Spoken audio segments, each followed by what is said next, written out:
Assalamualaikum warahmatullahi wabarakatuh. Ya, di sini saya akan menjelaskan patofisiologi pada jantung bawaan, yaitu tetralogy of Fallot, di mana di sini itu dijelaskan pembentukan jantung atau janin pada masa kehamilan untuk tetralogy Fallot sendiri. Faktor lingkungan dan faktor genetika sangat berperan penting pada di sini, yaitu peran genetika itu semakin banyak ditelitinya oleh peneliti sebagai faktor penyebab terjadinya tetralogy of Fallot. Gambaran terjadinya defek ini akibat genetik adalah sebagai berikut. Terjadinya gangguan pada gen yang berperan penting atau berperan di meregulasi pembentukan jantung, mutasi seperti delesi dan metilasi seperti itu, atau abnormalitas kromosom seperti trisomi 18 atau trisomi 21. Ya, yang selanjutnya itu ada aktivitas gen yang meregulasi pembentukan jantung menghilang. Dan yang terakhir itu ada terjadinya tunggal perkembangan jantung, yakni berpindahnya bagian infundibular, saluran keluar atau biasa disebut dengan outflow tract dari septum intraventikular ke arah anterior dan siafalat.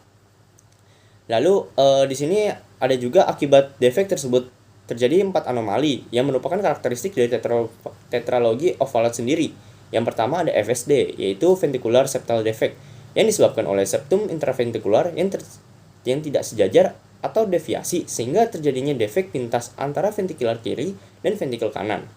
Yang kedua itu ada stenosis pulmonar subclavicular atau biasa disebut dengan SPS, yang diakibatkan pindahnya septum infundibular atau deviasi outlet septum, di mana disebabkan oleh salah satu sisinya mengalami muskularisasi. Akibatnya, infundibular pulmonar mengalami penebalan. Bila terjadi penebalan yang progresif, atresia pulmonar komplit dapat terjadi. Yaitu selanjutnya ada offering aorta yang mengakibatkan aorta mendapat aliran darah dari kedua ventrikel baik dari kiri maupun ventrikel kanan. Yang terakhir itu ada hipertrofi ventrikel kanan, diakibatkan oleh tingginya tekanan di ventrikel kanan, di mana tekanannya ini makin meningkat di ventrikel kanan karena adanya stenosis pulmonar.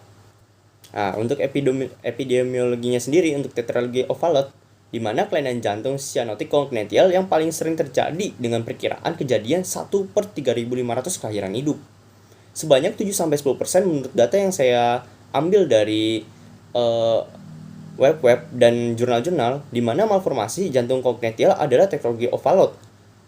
Ada sebuah penelitian di mana systematic review menyebutkan bahwa prevalensi tetralogy of Fallot lebih tinggi lagi, yakni 421 per 1 juta kelahiran hidup, atau biasa dibilang dengan 1/2375 kelahiran hidup.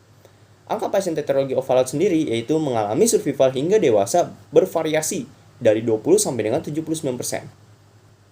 Untuk tetralogy of Fallot sendiri yaitu ada amnesia, di mana riwayat gejalanya nanti itu ada tanda penyakit yang bergantung pada beratnya kelainan anatomis dan fisiologis dari tetralogy of Fallot sendiri.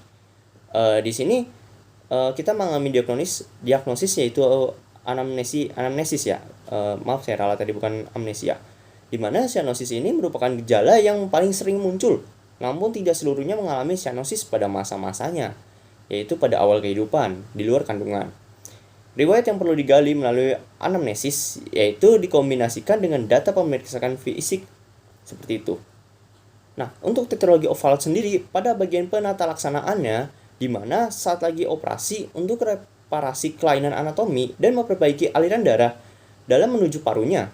Tata laksananya pada saat pasien mengalami serangan hypercyanotic blue spell atau TED spell antara lain: yang pertama, posisikan pasien terutama ini jika pasiennya itu bayi pada abdomen dengan postur lutut ditekuk ke dada. Yang kedua, itu ada pemberian oksigen. Nantinya akan membantu mengurangi beban pada jantungnya. Walaupun cyanosis adalah akibat pirai jantung ke kanan maupun ke kiri. Yang ketiga itu ada pemberian morfin subkutan dengan dosis tidak melebihi dari 0,2 mg pada bayinya.